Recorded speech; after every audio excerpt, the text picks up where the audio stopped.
Wait no longer. Greatness has arrived. Welcome to the Trophy Room, a PlayStation podcast made by the players for the players.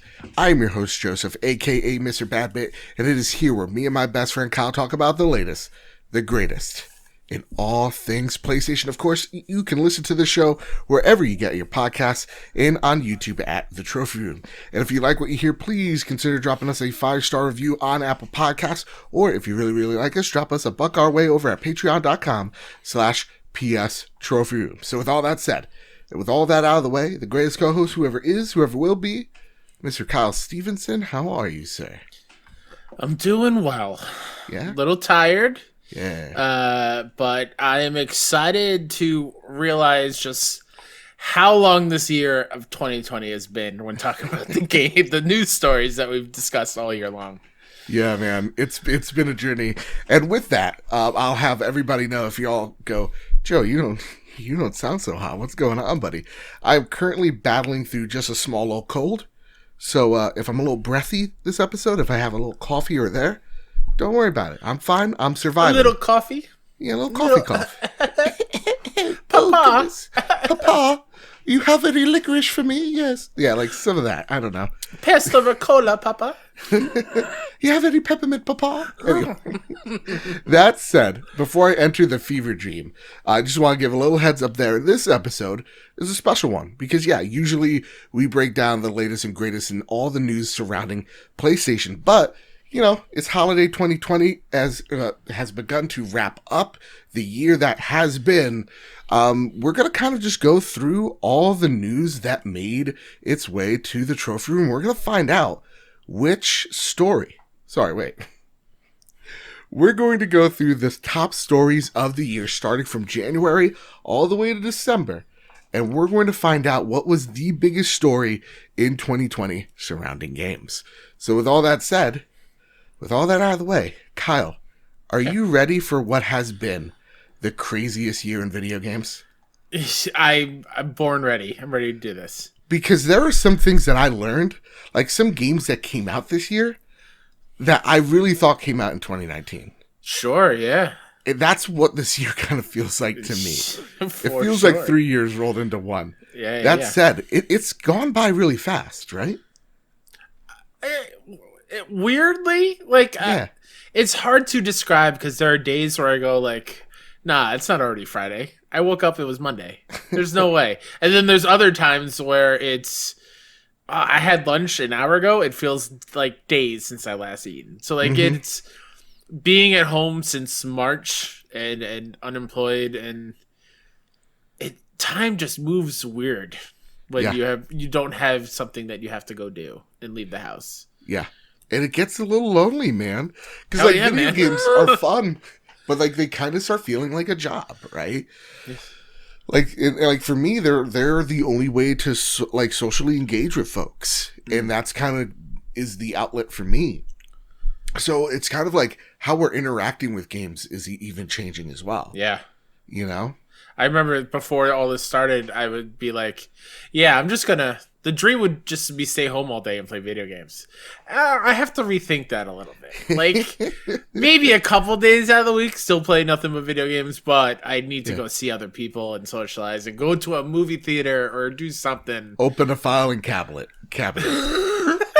Close the filing cabinet. Whatever you do at work, like grown-ups. Yeah. Get yelled by a boss or something. Those TPS reports need to be TPS. I get it. That said, Kyle, I'm going to bring you back with the first story. Yeah. Do you want me to read them since you're under the weather? Nah, because I've written the notes in such a way that only I know how to read them. All right. We go to Crazy Town midway through these notes. Okay. Here's what the biggest story in January was. There was only one. The PlayStation 5 logo was the biggest and most liked gaming pic on Instagram. Wow. Remember that CES reveal, Kyle? What? Yeah. Oh, I sure do. It was literally we witnessed a backspace and a key press of the number 5 on a keyboard. It live in action happened. Man, wow. I remember being super hyped we were going to see the box. Yeah. Or at least me. My expectations were seeing the box. Yeah. And it was because, last month before that, we saw Xbox's box, right? Yeah. The Series X, we saw it at the Game Awards. So we're like, oh, Sony and Microsoft are gonna go tit for tat on this one. And they didn't. They just showed a picture. And it is kind of like on the back end, you could kind of say that this is how it'll go for the rest of the year when talking about Microsoft or PlayStation. You're expecting one of them to hit back and they don't. And I feel like that is kind of what you can encapsulate the future, and hopefully all generations are going to be from now on, which is like both companies just doing their own thing, not going to the petty route and doing dumb stuff like that. And it goes to show as well how popular the PlayStation brand is as a whole. Yeah. Where you could just drop a logo and go, here we go. There you go. This is it. And kind of just move on and it be the biggest thing on Instagram. It's pretty crazy. Mm-hmm. Okay. Next one on the month of February. Also, World was about to get crazy. Yeah, something was just like someone was in the living room. They're like, "What is that? Something's burning in the kitchen?" And then one person's like, "No. It's only like thing's burning. It's gonna go out like nothing, and you're gonna be fine." Yeah. And look at where we are now. It's not society crumbling. And you know what though? Like real talk, PlayStation pulls out of PAX 2020. Yeah. Remember that? And like when people remember how bummed we were because we went to PAX and we were so excited. 100% we were because that was going to be a thing that was going to be there, and I'm so bummed and then on the flip side, very worried of our safety, and that's when the worry and everything started to go to shit. Because I remember. We're going to Boston, and my mother's like, I heard there's a case. Yeah, one case in Boston. Please, like what? And like you walk into the PAX, and you just have people standing on the escalator with like sanitary wipes, just like wiping down the rails. Like, this is good enough, right? Yeah. And I remember us kind of like not making like fun type of light, but like us making light of it when we're with like people going, hey, let's elbow instead of handshake. Yeah. Let's bow. Like all that stuff. And seeing where it's been now is just kind of crazy that this happened this year. Again, like the conversation going, is PlayStation scared of Microsoft or something around those lines? Yeah. Or are they taking this thing too seriously?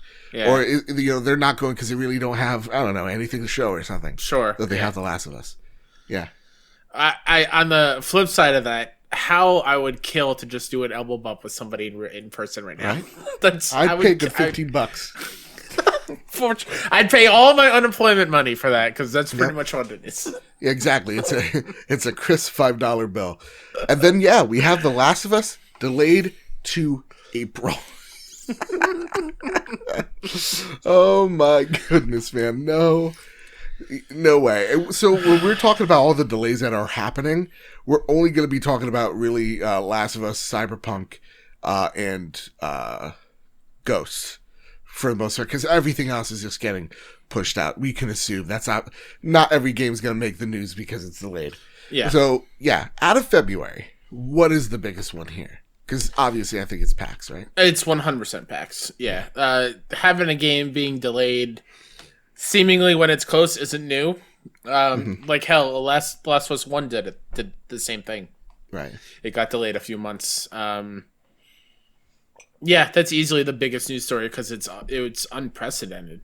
We only read about pandemics in textbooks. We are living through it, and this is the start to see it unravel and just everybody panicking of not knowing what to do. Like when toilet paper was currency for some people. Mm-hmm. Well, we haven't even hit March yet. Yeah. No, I know, but this is like everyone was running to the store and stocking up because the world was about to go on fire. Yeah. And let's talk about the games that came out in February, Kyle, because honestly, there is only one that comes to mind, and that is Dreams. Dreams came out for the PS4. It would start the locomotion, which is the exclusives for the PlayStation 4 this year. Dreams. I had hope for this, and I get teased for it all the time because I really wanted Dreams to be bigger than what it is right now. Yeah. Do you think that it still can do that, Kyle? Or you think its moment has passed? I think it is incredibly valuable in the PlayStation lineup still, because it's going to lead to creative people making games, and then in the future making games for PlayStation and everywhere for us to play at a studio proper. Like, this is less so of a game, I would say, but 100% a learning tool how to learn how to make games, and to still see images and videos of people messing around with lighting in a game and it being absolutely stunning and being made in this Dreams engine is mind-boggling.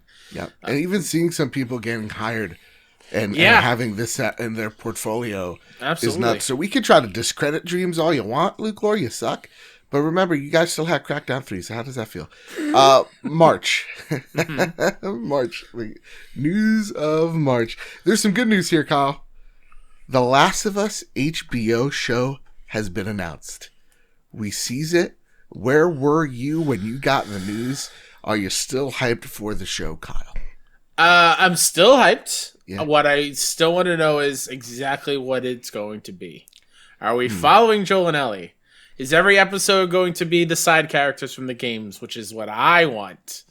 Tell us what's happening. Who are we following? Is it just a retelling? Are we getting new, unique perspectives from other people in this universe? Let us know. Yeah. I think they really could take a note out of The Mandalorian, because since The Last of Us is going to be such a smaller cast, one would assume you're only going to have, if you're following Joel, you're only going to have Joel and Ellie for quite a few seasons there.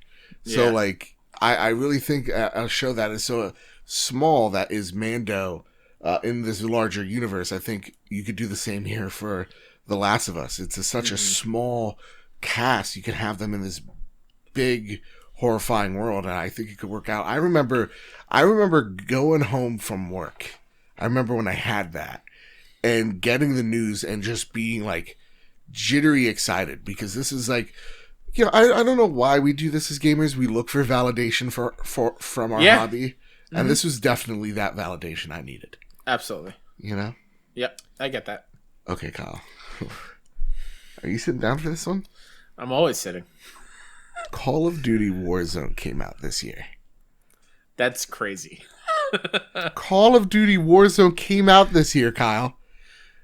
It's not even a year old. This was a game I was like, oh yeah, that came out in 2019. Yeah. Like towards the end of the year. And it's already taken up so much space in people's hard drives. For real. Like, I don't understand how this was a 2020 game. Yeah. And it goes to show as well, like, how powerful that IP is to the broader IP, as it's already a staple of the franchise.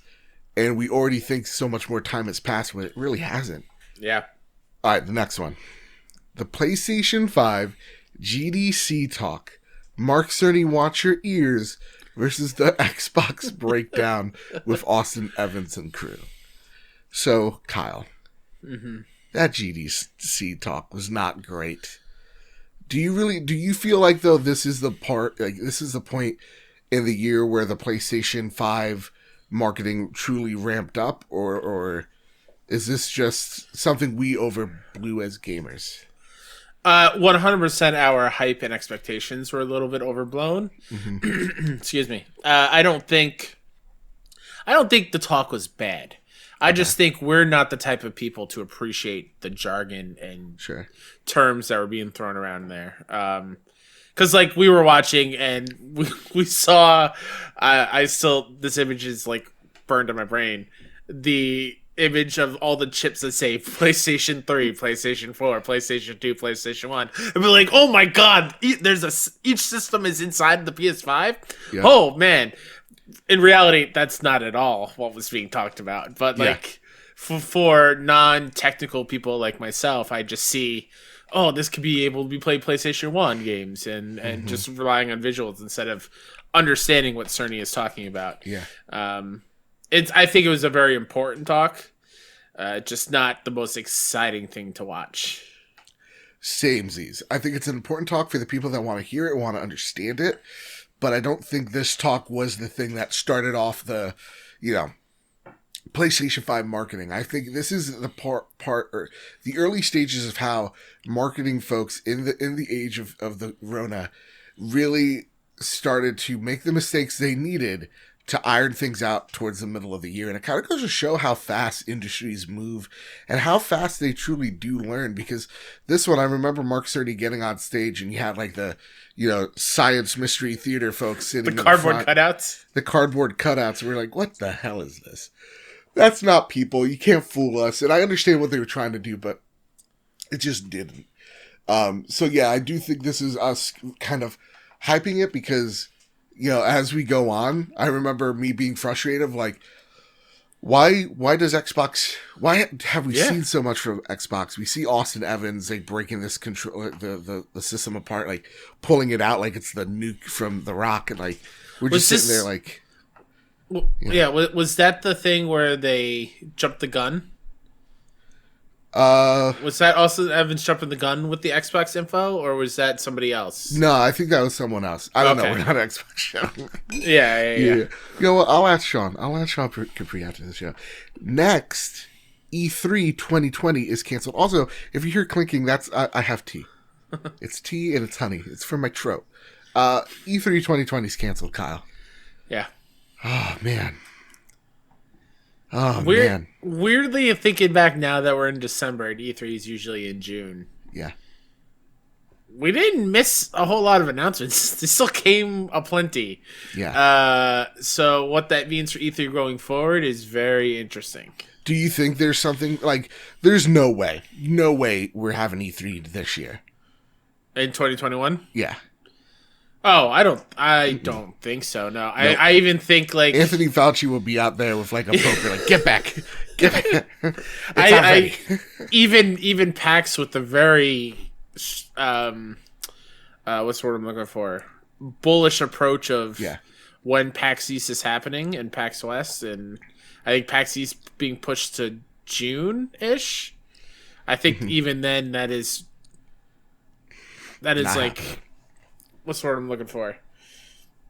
That's like the wish of all wishes for us to actually Pie get together. Pie in the sky. Thank you. Yeah. That's what I was trying to think of. No problem. That I don't know if we'll be able to get into like a big gathering until next fall at the earliest. Right. Because like, and not just that, but like it's going to take a few years for people to trust everything. Yeah. So like I definitely think E3's coming back. I do think it's just a digital showcase. Yep. More than anything, like it's gonna be like a schedule. Like Xbox is having their thing this week, PlayStation this week, Ubisoft. Because I think what we all got really tired of it towards, I think August. We were just like, okay, none of these are hitting really hard. You're obviously spacing these out weird. Our expectations are out of whack here. We need to pull this back. Even Jeff Keighley said it, like. Summer Game Fest was our time to make mistakes, so we got, the award show right. Yeah. I think that's super smart. Yeah. I think E3 going forward might take a lot of tips and plays from the playbook of DC with the fandom, which we'll talk about a little bit later. Because I think if each company had their own fandom event, digital fandom event like that, I think that would be killer. Yeah, I think so as well. Also, the games that came out this month, Kyle. Again, big Call month. of Duty Warzone, Neo 2, Persona 5 Royal, Doom Eternal, and shout out to Animal Crossing that took over the world for 2 weeks. Yeah, for sure. Seriously. Doom Eternal and Animal Crossing were the last games that I picked up in a store. Well, I still picked them up in the store, but they were the same day as when my school shut down and I got unemployed. So like I will always be intrinsically tied to Doom Eternal and Animal Crossing, but at the same time of thinking of like when I started becoming unemployed. Yeah, it's also crazy. Like, I know we're a PlayStation show, but like, Animal Crossing really did help a lot of people get through a lot really hard times, and like even seeing like presidential campaigns use it, like Senate or Congress people using it, like it's just so crazy how we're trying to connect with folks. How that really replaced doing tasks at a job and like having a set schedule in a game like Animal Crossing helped so much in that brief period of time before it just like, I don't want to be doing this shit, so then I put it down. Just like a real job. So like, but it was a godsend for so many people. Mm-hmm. It deserves to be shouted out. I do think E3 2020, hands down, the biggest news that month. Don't you think? Oh, absolutely. Absolutely. All right. And hey, listen, before we get to April, I think it's a good time as ever to take a little break and we do a little Patreon pitch. Of course, if we ever got you through a long car ride, a tough day at work, surviving the holidays, whatever the case may be, it really does mean a lot. It really does help this show out. Keeps the lights on, makes it sound this good, makes us look this great. If you head on over to patreon.com/PS Trophy Room, want to thank our newest members, Metal Kirby and the Old Lonesome P, and also Rich. I want to thank our platinum member, Todd Burwitz, our gold members, Chaotic Monkey, Gavin Godfrey, Griffin West, Erica Scherer, Jose Jimenez, Too Soon, and Jedi Master Ren. Our Silver Plus members, Hide Indoors, Marcus O'Neill, Ray Martinez, JB the Purple Monkey, Jada Swan Metal, and Tim Olf. Thank you all so much for being amazing patrons. And again, you could be a patron as well over at PS Trophy Room. It's a ton of fun. Be a part of the Discord as well. Link down below that. We got some amazing people here. The Last of Us Part 2 delayed again. This time indefinitely. Remember? Yeah. That didn't last long. Ghost of Tsushima, it was also delayed. And the PlayStation 5 controller reveal. Kyle, we saw the most beautiful controller, and we didn't appreciate it in the game. Nope, I don't think we the didn't. internet did. They're like, oh, it's wearing pants. Oh, you can make it look like Mario. It's wearing pants. Having the controller, seeing the controller now, what do you feel about the reveal? And now, what do you feel about the controller itself? I know we did a review last episode, but like, are you digging the controller in terms of its looks now? Has it grown on you? There you go. That's a good way to tackle it. Yeah, absolutely. I'm not one of those persons that was shaming the DualSense for wearing pants. I thought it looked cool from the beginning. The two-tone was a little weird with the black and white. Yeah, for sure. I thought it was odd having it being unveiled. I believe it was in a blog post, correct? Yes.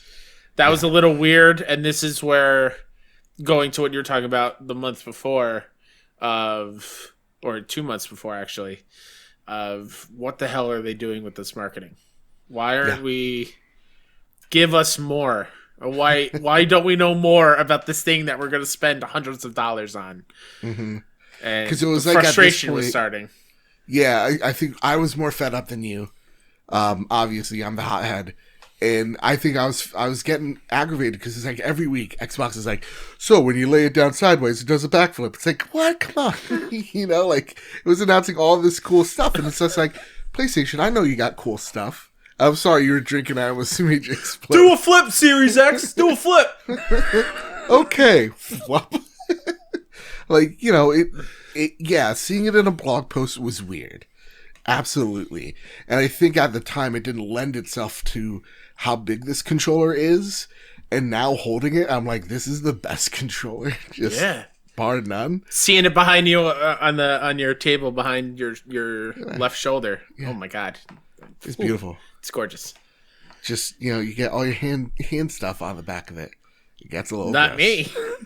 Well, maybe I'm like Clayface when it comes to like gross stuff out of my skin, but you know what it is. Yeah. The games that came out this month. And then this is where part of the notes where I got a little bit too sick. And the Dayquil really hit in where I kind of forgot about doing the games of the month. But RE3 Remake and Final Fantasy VII Remake were the two big ones. The PlayStation 1 love in the month of April was strong. Yeah. Obviously, you liked Final Fantasy VII more than dream come true. Yeah, I really dug RE3 Remake. I did think it was way too short, though. But, like, dude, that game, towards the end, I was like, it got crazy in the best way possible. It was kind of like towards the end of like Alien or Alien 2. I love when horror games just kind of do that, or horror experience do that. So I really dug RE3. I really did. I thought it was a great remake. Yeah. Have you ever thought about going back and playing that online portion of that game? Oh, right. There was an online portion. No. I wonder how many people actually play that. Probably none. Yeah. But Final Fantasy VII Remake, my first ever Final Fantasy game I beat. Proud of you. It was pretty good. It was pretty good. Chapter 14, though, dying a hole. Everything else, though? Cloud at the Honeybee... Honeybee Inn. Honeybee Inn? Oh, my God. Blue Dress Cloud. Real talk. I had some lingering questions after playing that game. Ooh, QT. May. Yeah, I'm just going to skip that part. Yeah, what biggest news story of April. Oh, controller, right? Yeah. You really think Last of Us Part 2 delayed indefinitely? I think combining those two and seeing how COVID is affecting games and releasing, I think also it's a pretty strong case. Because I like that one. It's permeated throughout the whole rest of the year, just how hard it is to put out a game. Year. Absolutely, yeah. Okay, take it. May. Gang. May was hell for us. Last of Us Part 2 leaks online. Jeff Keighley announces the Summer Game Awards. And PlayStation Studios gets announced. And Kyle turns 33 and he's old and he's dying. And Kyle's turning 33 and he's old and he's dying. Yeah, oh, man. No. Oh, no. Kyle, how do we tackle this? So, Jeff Keighley announces the Summer Game Awards. Do you think the Summer Game Awards are coming out? Or making a return? I know we talked about it a little bit before, but I don't think so. I do think it's going to go something like an E3, but digital. Yeah, I think what will stick around from the Summer Game Fest is the smaller ones. Sure. So like the Day of the Devs, the Wholesome Games, some of the smaller presentations I think will stick around for sure. Absolutely. But when it comes to getting like big gets of having a Tony Hawk reveal on its own, a Crash reveal on its own, that will probably stay towards a digital E3. This is also where we saw the Unreal Engine 5, man. Where we got to see the glimpse of what the PlayStation 5 can do. Yeah. And honestly, that global illumination fucking holds up well. Yeah, it does. It's real pretty. Real pretty. So that is an important hallmark for PlayStation, for sure. Mm-hmm. PlayStation Studios getting announced, and now we have this brand associated with all the PlayStation first-party exclusives akin to the Xbox Studios. Yeah. That's a big one, because that's going to last decades, one would think, with all the PlayStation stuff we'll be getting over the years. Yeah. That one's huge. But what makes The Last of Us leaks online a big thing?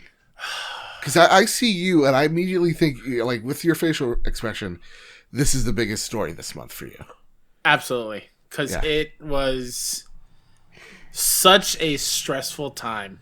Yeah. And that sounds stupid to say, because there's way more important things that stresses us out, especially this year. But my most anticipated game, The Last of Us Part 2, from a studio I love, the first game which I adore and one of my favorite games, if not my favorite game of all time before 2.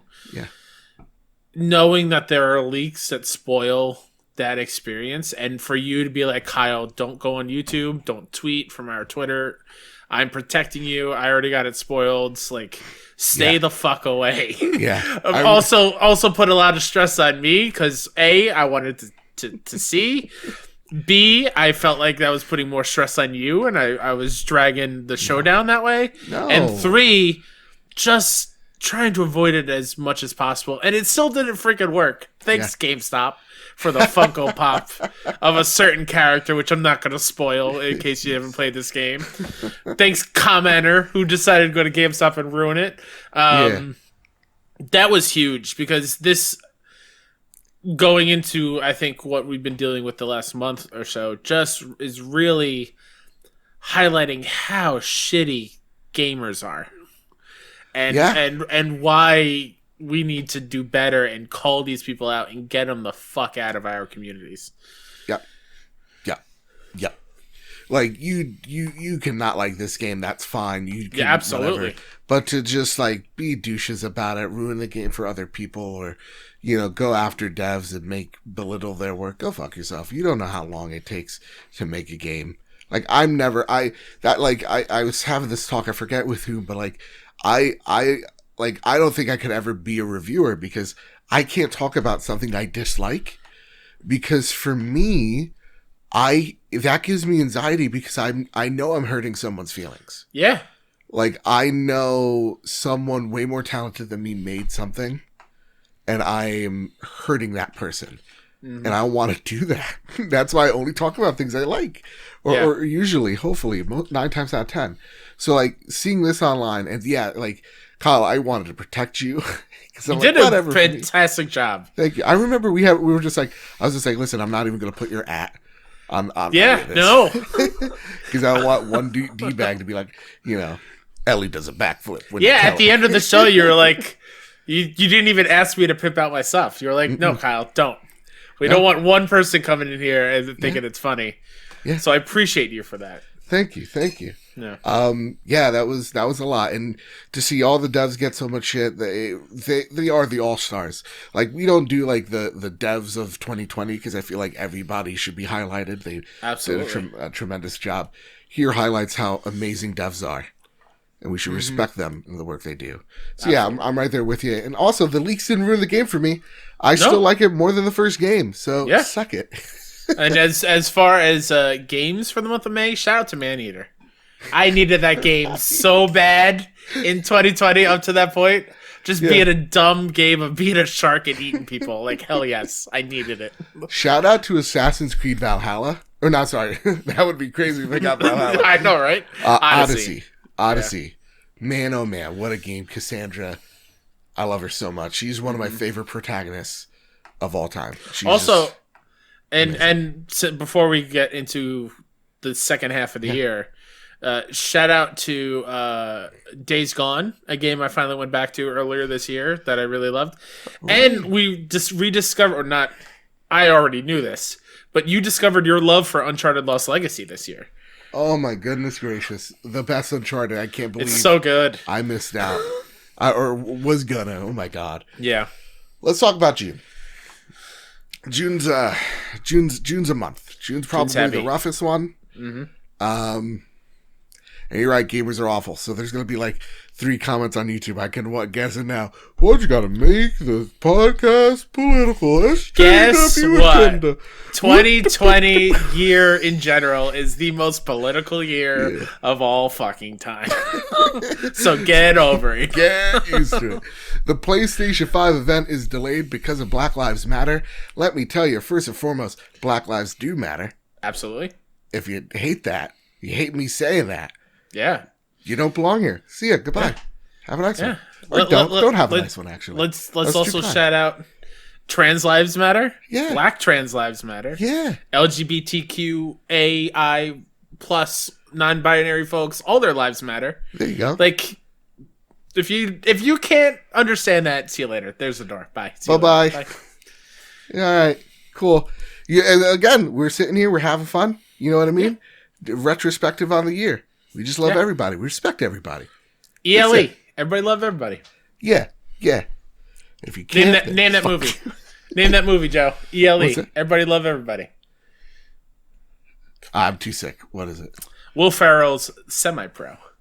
Oh my God. You just called me a JT? Kyle, I love this move by PlayStation. Yeah. Because they're just like, this moment is more important than us. So we're going to let this moment have the oxygen in the room. Mm-hmm.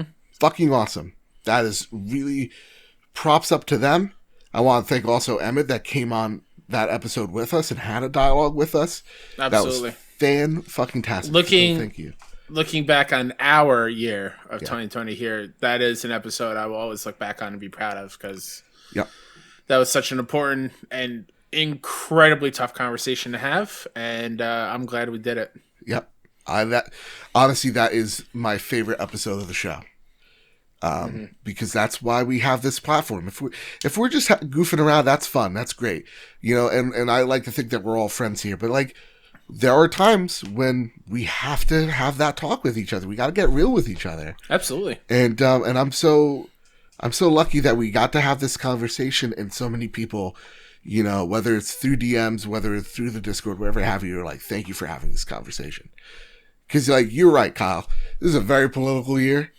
We're a PlayStation podcast. Mm-hmm. The fact that people need for me to say Black Lives Matter is telling that the people that are way more capable than me aren't speaking up on that. Mm-hmm. And, so thank you. The PS5 event then happens about, what is it, a week or two after? Yep. And I put roughly. a whoop, whoop. Whoop, whoop. We needed this. I think in the age of the Rona, we needed this little stupid event. Which one was this? This was the whole reveal. This was the whole kit and caboodle. This is, you know, the Miles, the Ratchet. Oh, yeah. The console reveal. I remember coming out of the console reveal going, this design. I remember both of us going, all right. Not even that, but being blown away that they beat Xbox at an all-digital console unveiling before Xbox. Yes. When that wasn't even thought of, I feel like, in PlayStation land. Dude, our reactions to that, I wish we still had it. I know. I really do. Yeah. But I don't even know what happened to it. But yeah, like that blew our mind. Awesome. And like Miles, I think I broke the audio with all the cursing. That event. Oh my gosh. Yeah. Actually, you know what, Joe? I actually do think we have it. I think it's archived somewhere. Oh, you know what? I'll check Twitch. Because I went back and I found the moment where I called out that was the OS system. And that noise. Yeah. Months later. So I think it's there somewhere. Let me ask you something. Out of this event, what is the thing that sticks out to you the most? Oh, man. Just Insomniac coming out swinging. Dude. Miles followed up by Ratchet and the Miles saying Holiday 2020. Insomniac, stop it. You're too good to us. Stop it. Again, as like a year where we're awful to everybody, we really don't deserve Insomniac. No, we don't. They're just a beautiful group of developers. They're just wonderful. And we don't deserve them. We don't deserve them. Not at all. Yeah, that one's definitely... I think that highlight, I needed that the most. I think this event, for me, probably one of the biggest things this year. Mm-hmm, for sure. Hey, remember when Warner Brothers was going to be bought by everybody? Yeah, how nervous I was on this show. Yeah. Oh, man. It pales into comparison another thing that was bought a few months later. Oh, we'll talk about that in a few. Oh, yeah. And then the games that came out this month, I think it's... I mean, we got to talk about The Last of Us Part 2. Yeah. Yeah, boy. Yeah. Yeah. That's an experience. That's a game. Love it, hate it. Like what I was saying last show is every decision makes sense, whether you hate the decision or not. It makes sense. I remember doing the road to greatness with you on this, yeah. And you were all 100% prepared to try to poke holes in it. And you were like, well, this doesn't fucking make sense. And then I was like, Joe, it kind of does. And I can see it in your face like, yeah, I love this way more than I was prepared to hate on this thing. Yeah. And like you said, I don't know if this was on the episode last week or not, but there are certain scenes that you just go back and watch just because it's so freaking powerful since release. This game has a hold on me, and it's never going to go somewhere because it is so freaking powerful, beautiful, gripping. Like, it's insane what Naughty Dog did. Yeah, and I definitely feel like this is not a game you marathon. I feel like you do yourself a disservice by marathoning it. Yep. Because this is something that really gives you all the emotions. It takes you on this roller coaster where definitely in this year, I feel like if COVID wasn't a thing, people would be looking way higher on this game. Absolutely. But because COVID is, we're already just so Ooh, Yeah. There's already real life despair. Yes. And so you're seeing it in actuality. You're like, oh man, this is probably what it's going to be like in like, I don't know, October this year. This is what Black Friday will be like this year. Exactly. So yeah, I love The Last of Us Part 2, and I say it and I mean it. It's better than the first game. Oh my God. I love it so much. I get teary-eyed whenever I talk about that game. Yeah. Again, I know I'm a fanboy, whatever. What out of all these stories is the one that is the crown most here. It's the most important. Well, most important is PlayStation taking a stand and delaying for Black Lives Matter. Yeah. But being a fanboy and fan of PlayStation, finally seeing the console and getting some details of what we're playing on it is on a completely different spectrum from the way more important things. Yeah. Was awesome to have. We finally got to see Goodbye Volcano High. Hell yeah, man. Which I'm already going to guess the end of that game. You're at graduation, and then one of the volcanoes erupts, and then a meteor. It's going to be like the end of the show Dinosaurs. Do you remember that show? How that show ended? Yep. It's fucking depressing. Yeah. It's so sad.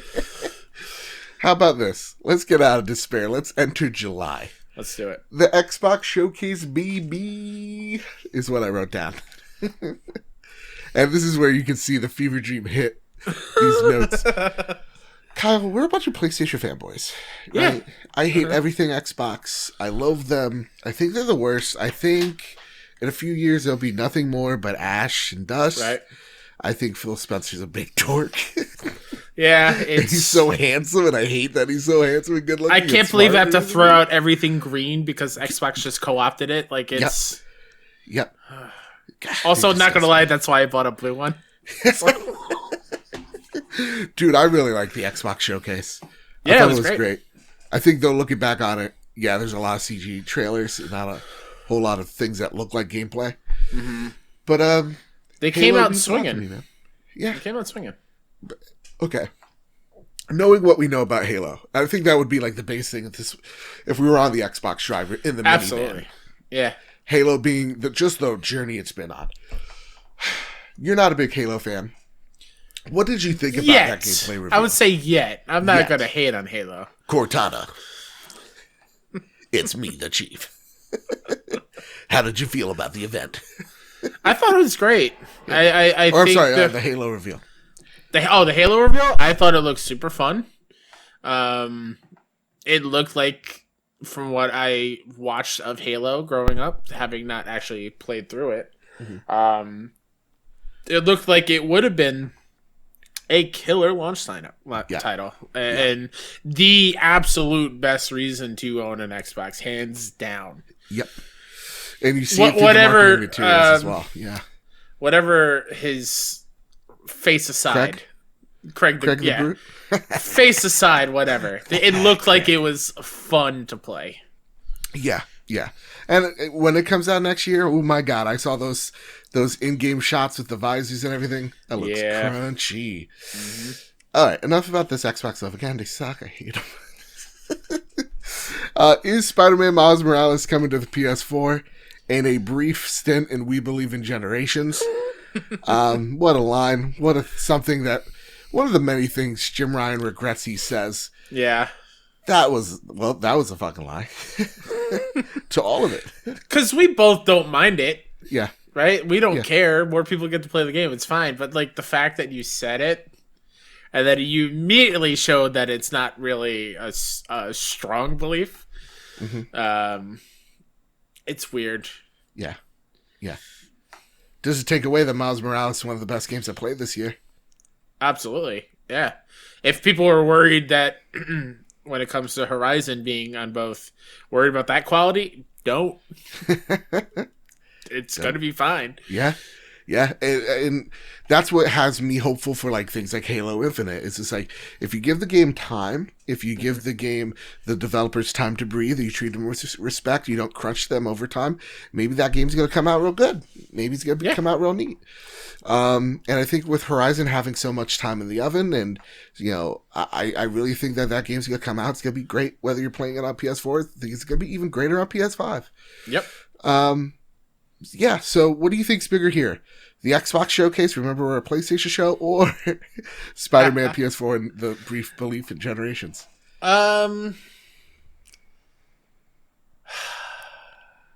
This is tough. Right? I mean, even though this is a PlayStation show, I think the Showcase was really good. Okay. Everybody direct your hate mail towards Kyle. Do you disagree? No, I'm just glad you said it so that right. one person in the YouTube comments can yell at you, not me. Bring it on. Hey, by the way, I'm a massive fan of Mass Effect, so take that. Kyle, stop, you're gonna kill me. Games. The true game of the year goes to Tsushima. Okay. What a game. I'm not going to hate on you for this, but I'm getting real sick and tired of you inserting your voice and trying to drive up those votes. What do you mean? I'm just trying to give it a fair fight. Whoops. I'm not telling people to go vote for the true game of the year that is Ghost of Tsushima. I wouldn't say go vote for Ghost of Tsushima. I would not say continue.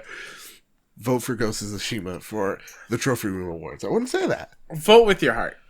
And if it's Ghost, then it's Ghost. It's fine. But don't let this man tell you what to vote for. Yeah.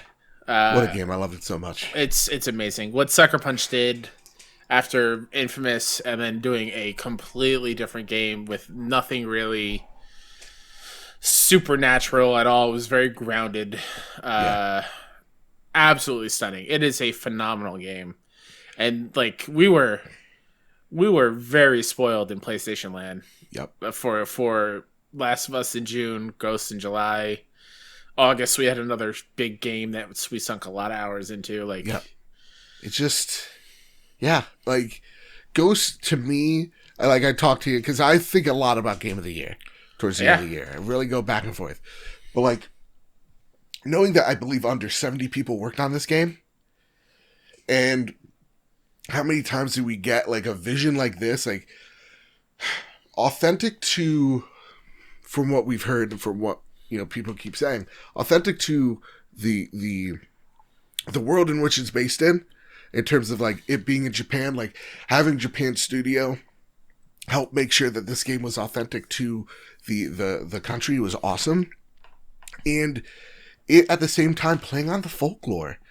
And just, man, how polished, how a love letter to all the samurai movies. And that's the thing, is you could boil this down and be reductive and say, oh, it's a better Assassin's Creed game. Sure, but what it's able to achieve, how many times do we get a good samurai, game? Yeah. You really just don't. Yeah. So, yeah, I love that game so much. August. Oh. Halo Infinite delayed out of launch. We talked a little bit about that, right? Yep. Oof. We see it here still to this day. Mm-hmm. You're seeing it on Doritos, you're seeing it on your Mountain Dew. If you're an Xbox fan, it gets you a little sad. Ninja got a gravity hammer. That's kind of bullshit. Master Chief's in a Fortnite. Halo is supposed to be an appearance for sure. Now it ain't. And I think that we're going to see this, not let's say PlayStation dominating, but PlayStation really taking the headlines still for the next year or so, because we're going to see, hopefully games like Ratchet, games like Returnal hit when they're supposed to hit and give those reasons as to why you should buy PlayStation, where honestly, I've played my Series X a bit, not gonna lie to you, but I picked it up for the first time in a week. Just PlayStation has had my time. If Halo was on that system, I don't know. I'd be very torn on what I'd be playing right now. Mm-hmm. Fortnite v. Apple. Remember that? You think about I do. This? It's when Epic showed its whole ass eventually. I mean, I'm all for what Fortnite was trying to do for Apple, but I feel a lot of things happened after this just kind of soured me on Epic as a whole, and Tim Sweeney in general, specifically. Yeah, same here as well. I think they got a little bit too bullish. Apple kind of showed them that they're $1 trillion company, and it kind of got embarrassed for them, and how to try to use consumers to angle in such a way to have big conglomerates fight against each other was just kind of gross. Yeah. WB Gotham Knights and the Suicide Squad get shown off at the DC Showcase. The fandom. Fandom. So what about the fandom sticks out to you, my man?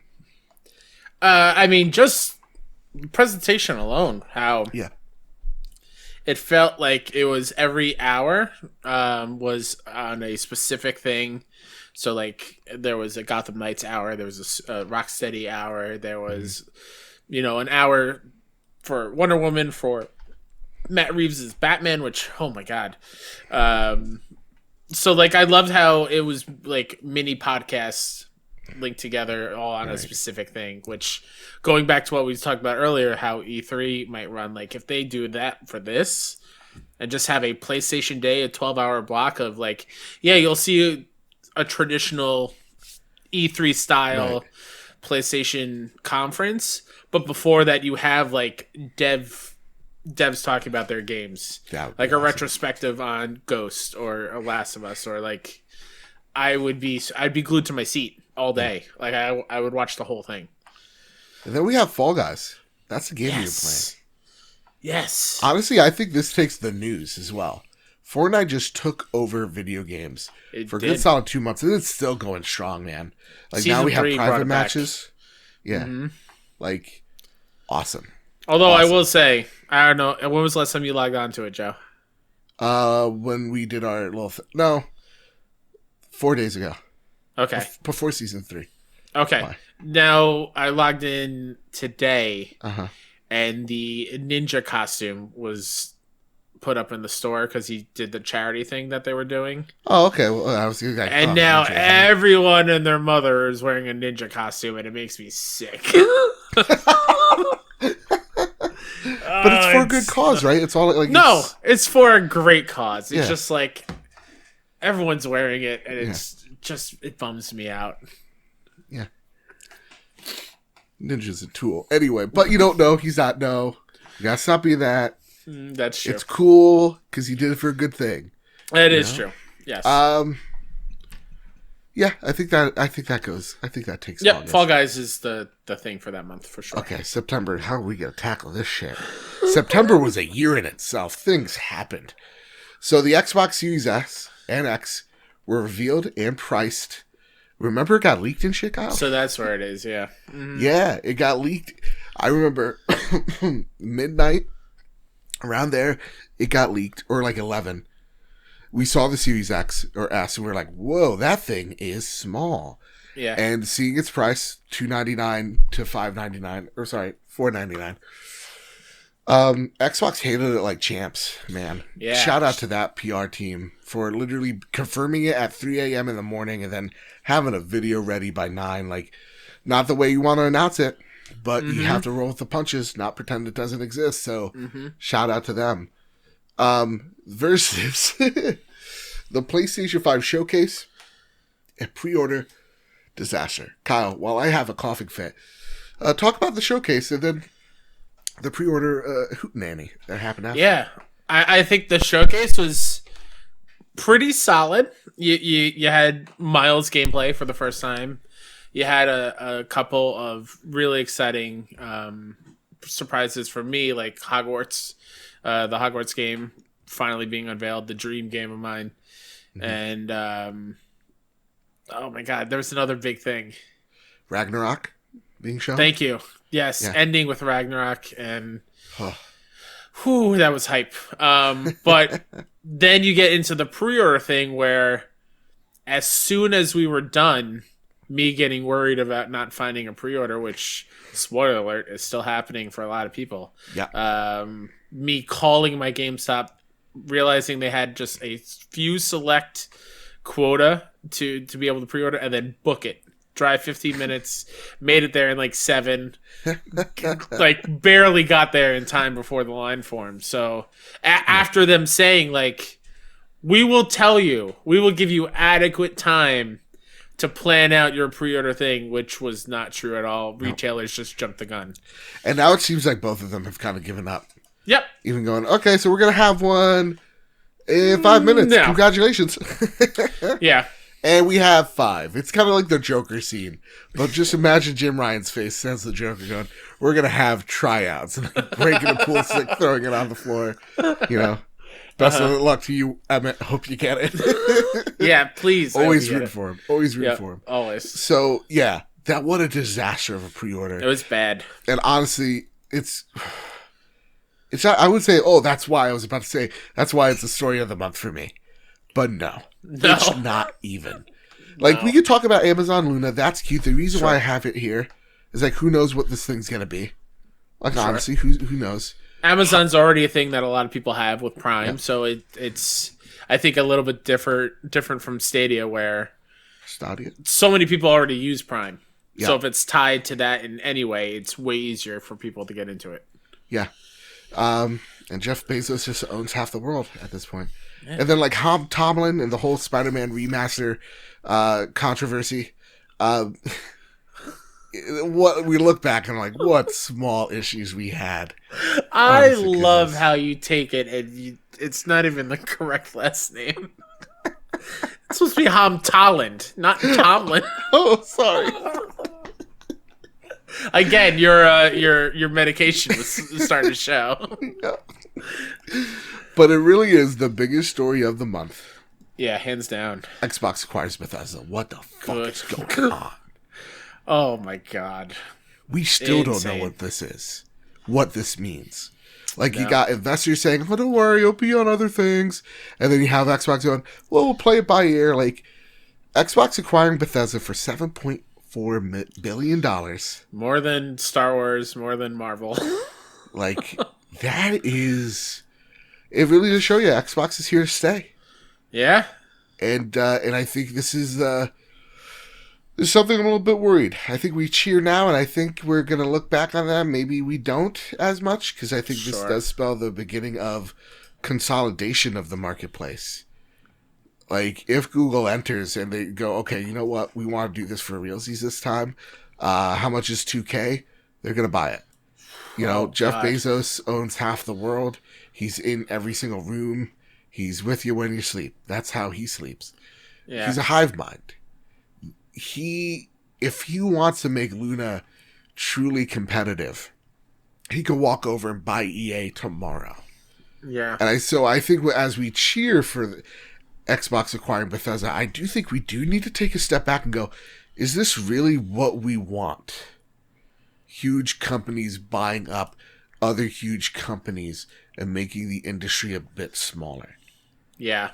Like, to take the PlayStation thing out of the way, because real talk, I'm going to be open and honest with you guys. I'm going to be playing every Bethesda game on Xbox now. It's on Game Pass. Cool. That helps my buck at the very point in time, but like, long term, kind of scary. I don't know. Your thoughts, Kyle? Yeah, I mean, we've talked about it a lot when it happened. I'm still very bummed because I like playing my Wolfenstein on my PlayStation, and even seeing how this affects games that were in the showcase a couple months earlier, Deathloop and Ghostwire, where those were supposed to be exclusive to PlayStation, and them still honoring that, but in that weird kind of thing, like, is it going to say published by Xbox on a PlayStation game? Or it's wild that they just bought up so many freaking studios, and whereas I know this is probably not the best take, and I think a couple people have yelled at me about this, but like, I would have much rather have seen them take that money and create brand new studios and really grow them from the ground up instead of just snatching up well-established things. Right. Like what they were doing in the beginning. Like, what was that? Like kind of what they were doing in the beginning. Yeah. Like, buy these like AA developers, infuse them with cash. I'm totally with you there. Well, like, because we've discussed this where like I'm totally okay with PlayStation buying Insomniac because of Insomniac's track record and history with PlayStation. Like, it makes sense. And yeah, there is Bethesda history with Xbox. It's leaning more towards that way too, but that is not just one studio. That is several, and a whole freaking E3 press conference has been bought up, and it's just gone. Like, that's too much. Yeah. And again, it gets me scared for the day where Jeff Bezos is side by side with Yves Guillemot, you know? Oh, yeah. And like Jeff Bezos walks on stage with Yves, they're all smiling. He's like, all right, puppet, talk. And then Yves starts talking, you know what I mean? Like, that's the thing I'm scared of. Really am. You know, again, call it a Bernie Sanders nightmare that I have, but I have it. So there it is. I think that is the big story of the month for sure. And as far as games go, Avengers released in September, and what a disappointment Avengers was. Man, hot dang! Tony Hawk came out. Tony Hawk too, yeah. That wasn't a disappointment. That was one of the. That was dope. What a masterpiece of a game! Oh my goodness gracious! Yep. October, kind of blank here. We're still talking about this first one, really. Yep. Cyberpunk goes gold. LOL. Nope. Coming December 10th. I remember. It was originally November 17th? November 19th. 19th. And then like a week after them announcing it goes gold, they're like, wait. Yeah. And they're gonna have to crunch. And you're like, oh shit. Like, for a month, you think, like, how's that gonna iron out all the bugs? Spoiler alert. It doesn't. I think they added more to it. That's true. The latest hot patch didn't patch anything. It breaks your game even more. Oh, God. The PS5 Ui Reveal. As you can see, we're getting close to the point where there's not a lot of news because the news is happening in November. Yeah. Right? Mm-hmm. So what is the bigger thing here, Kyle? Obviously the Cyberpunk. Yeah. I think if we were like on the roller coaster when it comes to CD Projekt Red and Cyberpunk this year, it's like this is right at the very top. Yeah, we're about to go down. We're about to go down on the other side of this drop and really get into the weeds. Yes, there was a lot of games in October. Like Watch Dogs, Crash, Star Wars. Squadron? Mm-hmm. What was the game that spoke to you this month? Oh, man. I don't know. Right? Because this is like the calm before the storm.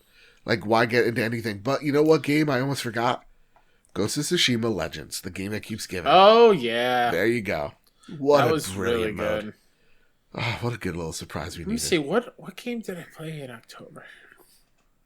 Think back. I'm trying to get my list up. Because I remember you really like Crash. I did. I really, really, really do like Crash. And you're like, it's really, really hard, but I'm really, really digging it. And I was like, oh yeah, should I get it? You're like, no, you're dumb. And your hands are stupid. I'm like, was October Foregone? When I was first in the world at platinuming Foregone? Yes! Was that October? That is October. You're first of the world. Your first ever first of the world platinum of a video game. Look at you, Kyle. It was great. You love to see it. November. November. Oh boy. Or November.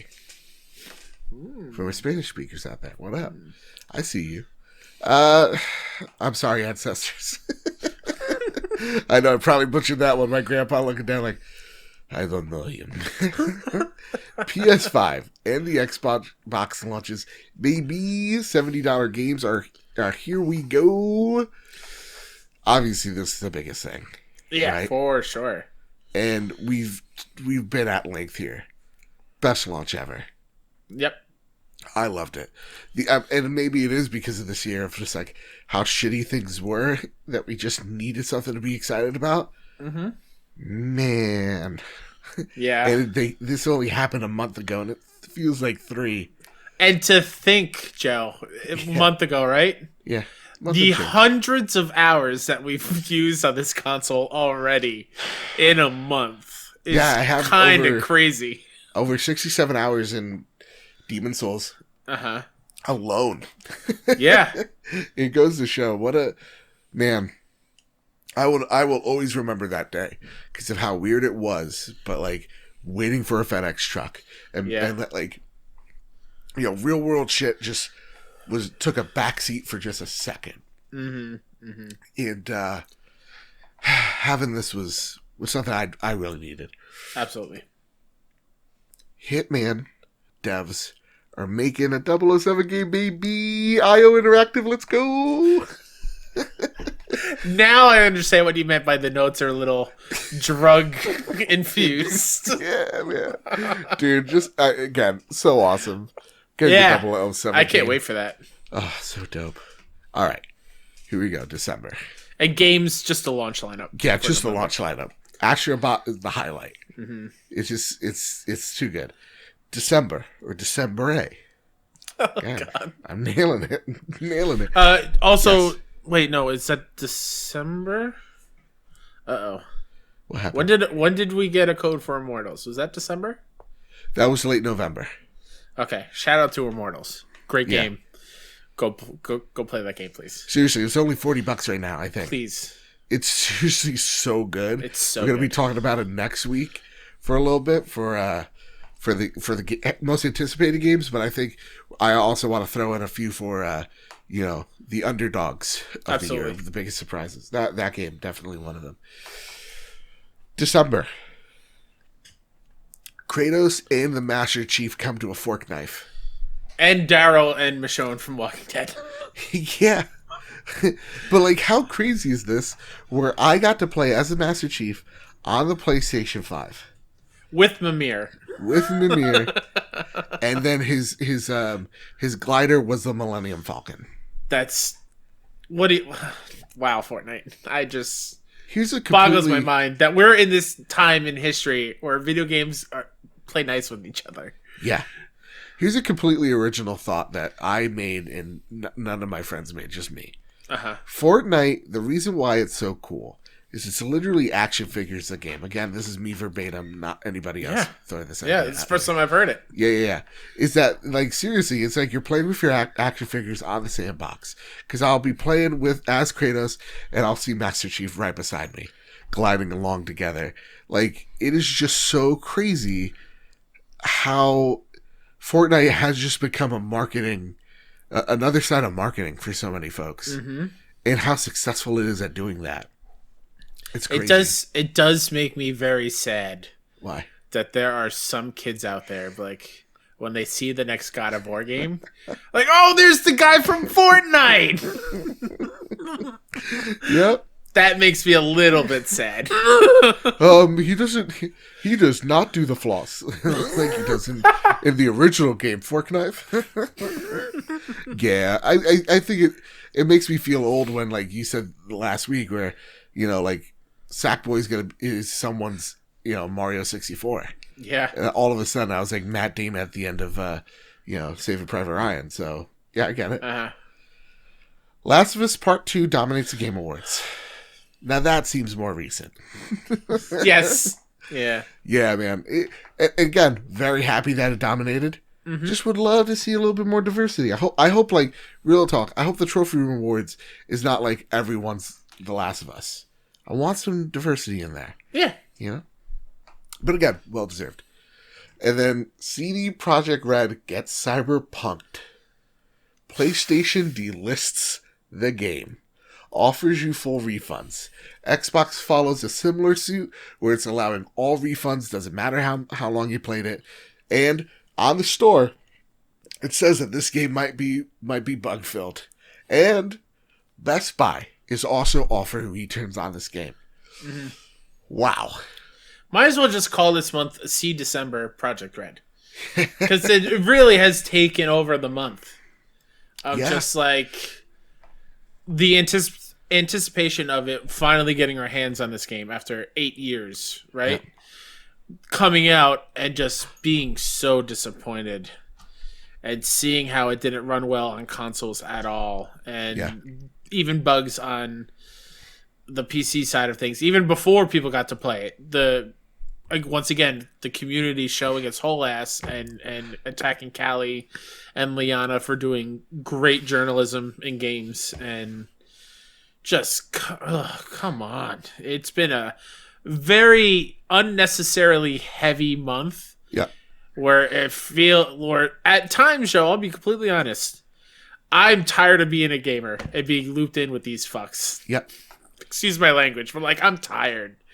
I just like let us just enjoy the thing that brings so much joy to so many people, and you're just sucking the fun out of it. And it's okay to admit that even if you like the game, it has faults, it has problems. Absolutely. We can't be like so just bourgeois, like, oh, these people are whiners. It works well for me, so fuck everyone else.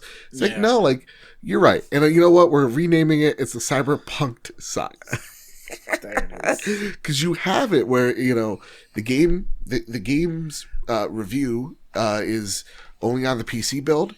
Mm-hmm. Reviewers don't get a code until the day before. And then, you know, CD Projekt Red's pretty much quiet on people like Kaylee. And thankfully, not so much on Liana, because they do put out a thing in the beginning of the game where it might, and it looks like they have fixed the things that might induce epilepsy or epileptic seizures, and you know, seeing them get so much trash because they rated it, or Kaylee rated it a 7, and then having people then a week later going, you know, maybe she was right. It's like, you gotta be out of your fucking mind. Every time I think about that, I want to flip my desk. Yeah. Every single time. That makes me so angry. And I think the technical difficulties of this game are overshadowing real conversations that we could be having, a real discourse that we could be having around this game. Again, like, yeah, the game does not work. It should not have come out. Right now, there's like a class action lawsuit within the company itself. I think it's a bunch of suits want to sue the upper management because of their return on investment, because this game was rushed to market. Again, like, you're seeing it pulled from the PlayStation Store. That's a huge freaking deal. That's never happened. We see like Journey of the Black Tiger is still on the store, whatever that horrible game is called. But Cyberpunk just pulled down because Cyberpunk's shining a light on PlayStation's awful return policy. All that said and done, though, the technical difficulties with this game overshadow some things, like some troublesome depictions of like Latinos. Look, I'm Hispanic. There is a gang in that game called the Valentinos. Their mission is that they're not harmful to anyone but husbands and boyfriends of pretty women. And it makes me think of, like, what does CD Projekt Red think of me? That, you know, like I have like a taco in one hand and a banjo in the other, and wearing like a Moroccan outfit. Like, what are we doing here, right? You know, the way that they do depict trans people is troublesome. And, you know, at the same exact time, I'm into this game, right? Like, I want to be into this game. Like, there might be some problematic things in this thing, but I may still love it. I'm still into it, right? And we could have those conversations. We could have those deeper things of what the true flaws of this game are. Look, and that's fine. If you love something, you got to be critical of it. Yeah. It's kind of the same thing when I take a look at the Star Wars fandom and how many gates we have up. And I'm always just like, everybody just come in. You like Star Wars? Cool. Yeah. I don't care where the fuck you started, where you're ending. You're here, you belong here. See, that's why I love you, because there's so many, I so badly want to get more into it. Yeah. But I always see people be like, well, you're not a real Star Wars fan because you like Last Jedi. Yeah. You suck. Like, you don't belong here. Then that makes me now want to engage in the products and the content of it. It sucks. And because you see that the community is shitty. Like, look, I don't like The Last Jedi. I don't think it's like this immaculate, you know, beautiful thing. I think it's a very flawed movie that has a lot of holes. That really my biggest hung up is where the movie starts. But if you walk in going, you know what, this is my favorite Star Wars movie, awesome. You're here because you're loving the thing on a different way that I do. Yeah. And that's fair, and you can do that. With Cyberpunk, we walked in on this long rant trying to bring it home here on this, you have to be on my side mentality. And it's so funny how gamers, we flip the page of like, okay, all reviews are bought out because it's only 8s and ups. and you get the one game that everybody was excited for, getting not perfect scores, quite the opposite, and going, whoa, this is wrong because I'm emotionally invested. Yeah. It's like, no. Yeah. No, that's not how you act. You can be disappointed, like I am, and demand refunds and shine a light on some of the really shitty things. Like, there was a meeting between devs and management, and devs going, why the fuck did you say this game was playable in January? Yeah. And knowing that there was no actual deadline for this game, and them just putting it out, like, for almost no rhyme or reason, shameful on CD. Yeah. And I think they really did destroy their good name. But look, we could get blue in the face here about it already. Before we move on from this, I do want to circle back just really quickly to you getting back on the whole, like, being ashamed of being a gamer and loving what we love, which are video games. Yeah. And how when people see the video game community, they see the toxic people that make it not fun and calling people names and you know, being upset that a teammate isn't as good as they are and really, like, lashing out at them, whatever. Right. We need to really work hard, gamers, our community. Not that our community is bad at all, but, like, we need to set the example and highlight and uplift communities like Spawn on Me, like Able Gamers, like people who do Extra Life every year, like people who are actively making gaming a better place. Yeah. We need to highlight them and support them. Zombie Kills. Yeah. Kind of Funny's doing a great job the second half of the year of highlighting smaller voices. Like, we need to praise them and uplift them and make sure that things are still going in this direction, because that's the only way it's going to fix it. And one other story that happened last week or 2 weeks ago of the big three coming together and creating a plan to make communities safer and better. And I'm looking a little bit more hopeful on the future of this. And so, like, next year we don't have to deal with this shit, or 2 years from now it's becoming less commonplace for a dickhead to I'm saying a lot this episode, but I love saying it, showing it their whole ass. Like, I don't want that to happen anymore. I just want to have discussions about games on the merit of the games, not on your hatred or your outside, not your personal bias. Shit. Yes. And maybe getting uncomfortable and having real conversations, even some of you may not agree, which is all about bringing everybody into the fold. And I know it's a way easier said than done, but, like, I'll echo that. It's like seeing places like GameSpot, seeing people, places like IGN, like, showcase people of color in really awesome ways as well. And having more of them as not just like guests, but, like, having them on the host and having them on camera, because that does mean a lot to a lot of people. It means a lot to me, for sure. Yeah. That said, I think you hit it on the mark here. Is we have to be better at having those conversations, but we also have to, I think, be better about, and it's so easier said than done, interacting with those people. Those toxic people are just going to be toxic. That's all they're meant to do. They're miserable. They're just miserable people. We have to make sure that our communities aren't infested with those fucks either, which is by saying that, like, again, like we said in earlier in this episode, Black Lives Matter, Trans Lives Matter, Gay Lives Matter, and that's a mantra that we believe in. And at the same exact time, we just want a place where you don't have to be afraid of who you are to talk about a video game. Yeah. It should just be that simple. And I think Cyberpunk, I know we've gone off the wagon here, but I do think that there is something to be had of how toxic we've been. And I think Cyberpunk's saga highlights that in a major way. Where this game gets delayed, people are harassed. People get, crunch, it's not good enough. They get death threats, right? Games get spoiled. People with agendas make hateful-filled videos. Yeah. And then we try to carry on. Look, or going after the voice actors, like Laura Bailey, what she went through this year. Like, come on. What a nice little rant we had. That's all we got for the games. 2020. So we had.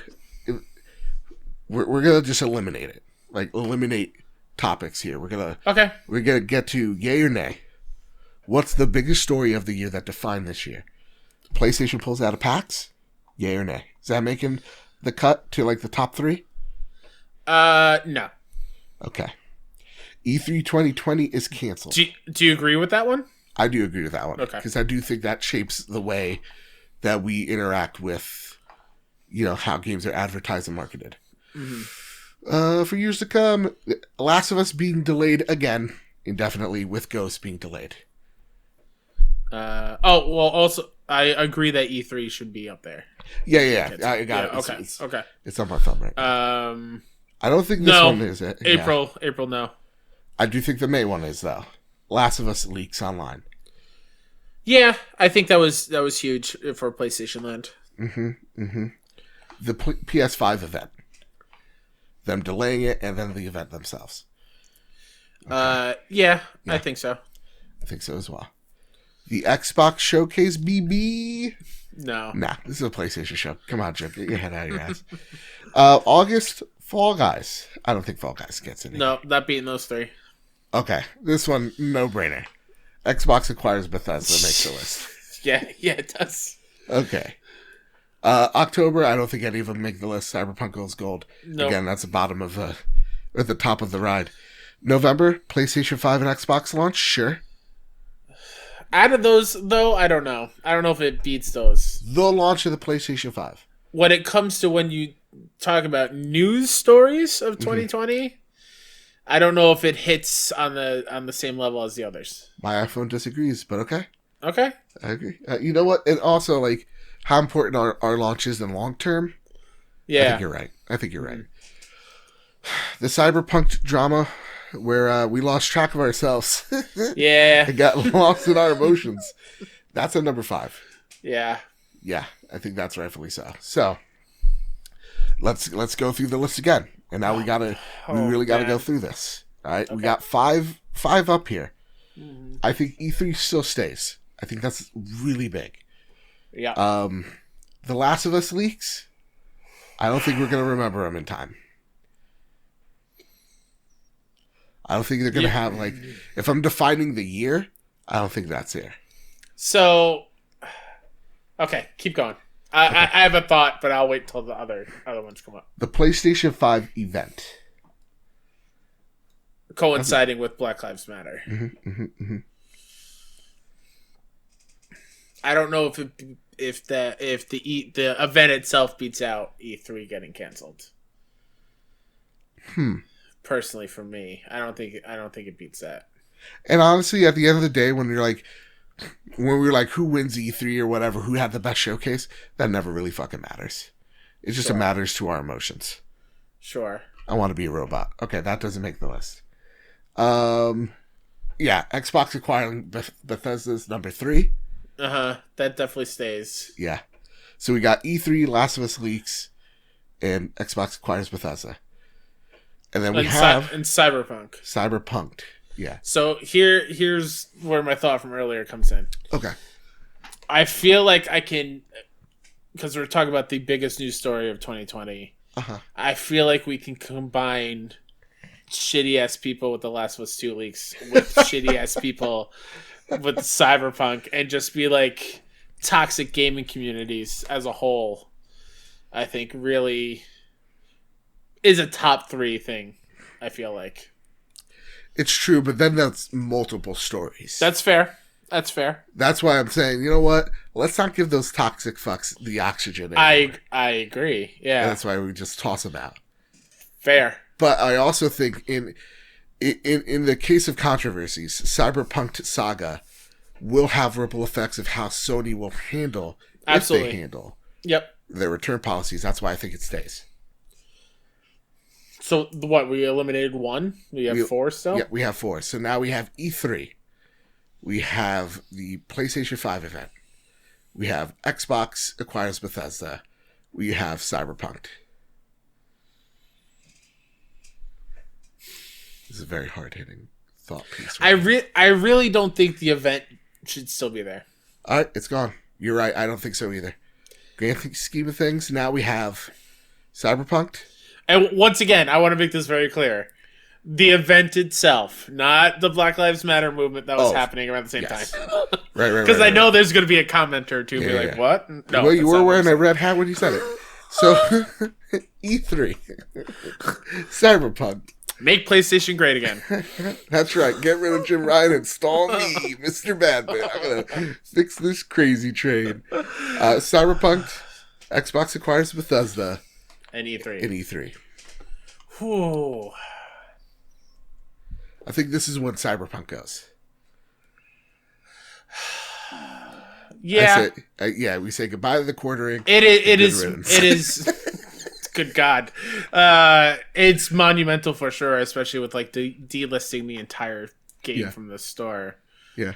But compared to those other two I feel are bigger and will have bigger ripple effects. Yeah. And next year specifically.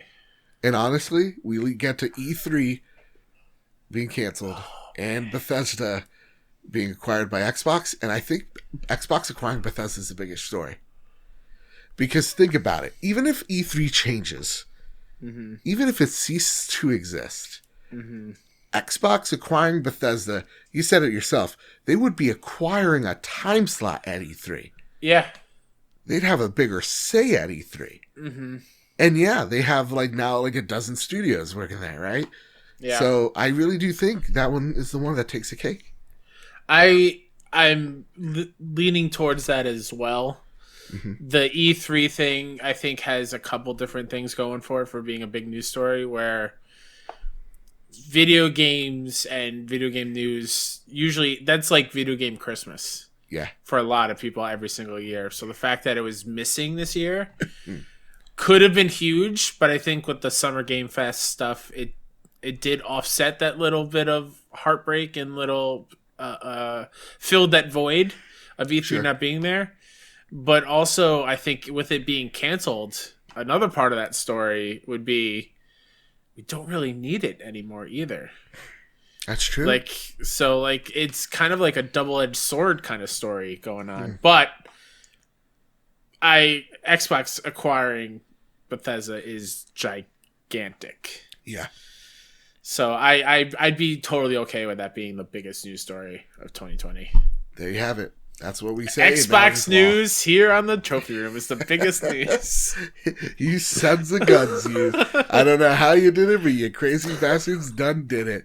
That was the biggest story, and I think it does. I think even it impacts PlayStation in the biggest way, because all of a sudden, for a lot of folks out there, your next Elder Scrolls is in question, your next Fallout's in question, your next Doom is in question, like Wolfenstein, all of that's in question now. These are huge IP. Yeah, and I think it does that does it even asks the question of okay, so what does Sony do? Seeing this news, do they do anything? Yeah, right. What's their next move? I think it's rightfully so. I think are they in talks with Microsoft, being like, hey, allow them to come over here? Yeah. Are those talks happening? Only time will tell. Yeah. Only time will tell. That's been the PlayStation wrapped up retrospective episode of the Trophy Room. Take that, Spotify. Take that, Spotify. We outdid Jeff Keighley with our award show, which I'm not going to say vote for Ghost of Tsushima. Yeah, don't say that. Don't say that. But vote for the games that defined and the developers that defined your 2020. Absolutely. Link down below for all that, and maybe vote for Ghost of Tsushima. That said, Kyle, what's something you'd like to pimp on out before you get out of here? Yeah, you follow me on Twitter at Mr. K-Step and add me on PSN, same ID name, Mr. K-Step. If you want to learn about cool indie games, go hit up 61indie.com, twitch.tv/61indie, and youtube.com/61indie. We're going on holiday break, so no live programming until New Year's Eve, where we're finishing up our Extra Life, celebrating New Year's around the world as we play games to raise money for sick children. Yeah. So, yeah.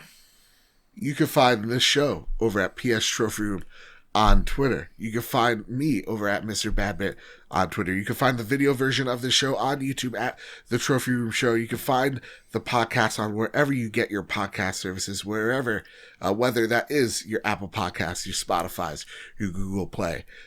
Wherever you find your podcast, you find a show there. Rate us 5 stars. It really does help this show out. Builds this big, beautiful family that we call home here on The Trophy Room. And with all that said, with all that out of the way, everybody, keep your wits about you, keep hunting, and keep playing PlayStation. Love you.